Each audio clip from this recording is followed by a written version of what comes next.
Grinder is a deck that feeds your waifu into a giant mantis to kill your opponent in one punch. There are many ways to reduce your opponent's HP to reach lethal range, such as Beastmaster, Pikeman, and the Monkeys. The deck also has good survivability cards such as Crisome to give your follower rush, Leonis and Primal Giant's Axial effect, and Skipper to give you buff fighters to trade. The deck also has issues dealing with white board in the early game, and you can't really deal with big and take followers if your opponent plays around. And lastly, if you don't believe in the heart of the cards, you won't win because you don't draw your waifu eater. Evil Sword is a deck that uses the power of friendship to stack the amount of time a follower evolves to basically gain more effect, such as Resolve of the Fallen and Ariete.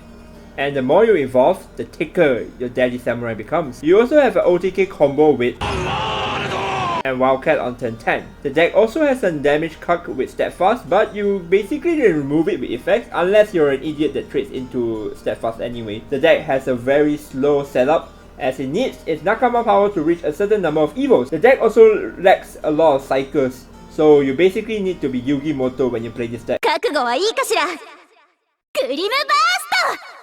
Small PP deck aims to reduce your opponent's life both in real life and in game to 0, but they can't reduce anything to 0 if it's already empty. Alternatively, you can kill your opponent with Dark Magician or the worst girl in Shadowverse. Yes, I'm talking to you, Karu. The deck has a strong board nuke effects such as Madcap and Vergewalker, and is one of the cheapest and easiest removal in the game, besides Resolve in the Fallen. The deck also has a good draw power and cycle engine, so you can rest your Weeaboo top decking abilities. The deck does require you to play the full spell as soon as possible to maximize the number of HP you can reduce. You also have problems dealing with anti-damage cards such as Yukari's Union Burst, and Madcap does have a downside at times. You might end up discarding your lethal cards as we discussed, unless you basically top deck your cards like a good player anyway. Disco Dragon is a deck that goes brrr and goes pew pew pew on your opponent's board and their face. You can also get to make a decent board when you go pew pew pew on them. You end the game by summoning 3 red eyes black dragons, and your opponent starts to wonder why they even play Shadowverse in the first place. You can heavily cycle through your deck, so you should have no issues cosplaying as Yugi playing Baraka Soul. But the deck does have reliance on Pretty Chan's leader effect, and not playing her effect is basically not playing the game. You also lose steam when you run out of folder to discard, and your entire deck gets cucked by Yukari's Union Burst. Remember her, she's gonna cuck you very hard.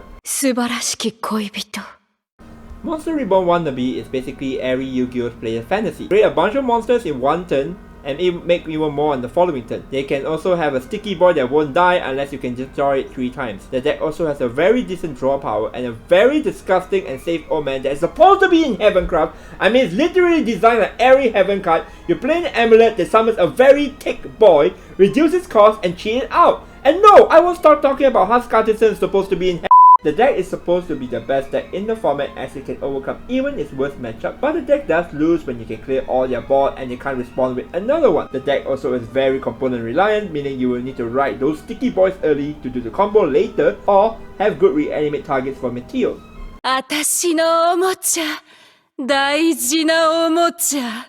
Vitamin C is very good for your health. It protects the cell, keeps them healthy, just like sea blood.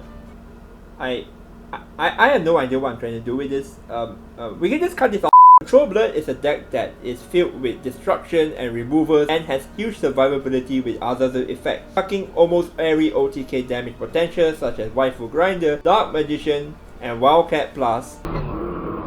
No, I won't stop using JoJo reference in my video. The deck also plays the best fetish in the game, being able to answer both white boards and also give you and your opponent a very hard time. You degenerates know what I'm talking about. This deck also has a very huge heal power with Creeping Madness, Raspid, and Ilias Universe. Although it might not seem a lot at first, until you realize your opponent is literally hitting you to the face 3 damage every turn with Azazel effect on. You also can cycle through your deck decently, but the deck does get cucked by Rune very hard because one cat girl literally ends your career. You can also die to a deck that can deal 3 damage 4 times in a turn, and you're very heavily reliant on Azazel effect to survive a certain matchup or to even activate your Vengeance effect. Oh, and once again you get cucked by this girl. We will talk about her right now, I guess. The Christian Girl you know is a deck that we all love and hate since the day she arrived at the rotation format. But her playstyle did change from a tempo mid-range counter deck to a combo deck. Unlike the old Alana, the current Alana tends to aim for a double Alana prayers and try to make a board as thick as possible, or just use Storm Followers in your hand to OTK you from 20 to 0 with bulbs as well. The deck has a very good draw engine such as Bell and Major Prayers, and the best tortoise in the game to ensure Alana in your hand in case you did not draw the second Alana. The deck also has Lorena that allows you to remove and buff the board at the same time, and Yukari, which I have mentioned a lot of times besides this guy, hacking a lot of deck from killing you or even destroying your board. The deck is very reliant on combo pieces and pray that they don't run Amulet removal card. Actually, viable craft is playable this meta with their good old artifact. The deck aims to make white board as much as possible and swamp you with more powerful board with spell boost wannabe card. They also have a turn 10 OTK with Vetra and then JoJo reference that I'm kind of sick of using. The deck also cosplays as Valdin with Modesty effect, dealing a decent damage to the board or to the enemy face. And it also has a very unique counter card, Muknir, that removes all follows effect on the field. And you can also evolve her to banish an amulet such as Elana, or that stupid Skardison cosplaying Haven Amulet. The deck is very combo reliant and has similar issue with Evil Sword where it's time to be very weak in the early game of the stage and you will need to set up your Paradigm Shift. The OTK can also be stopped by anti-damage cards such as Yukari. That's it, that's all the 8 decks. If you guys like this kind of content, like and subscribe, and be sure to let me know if you guys want to see more of this kind of content.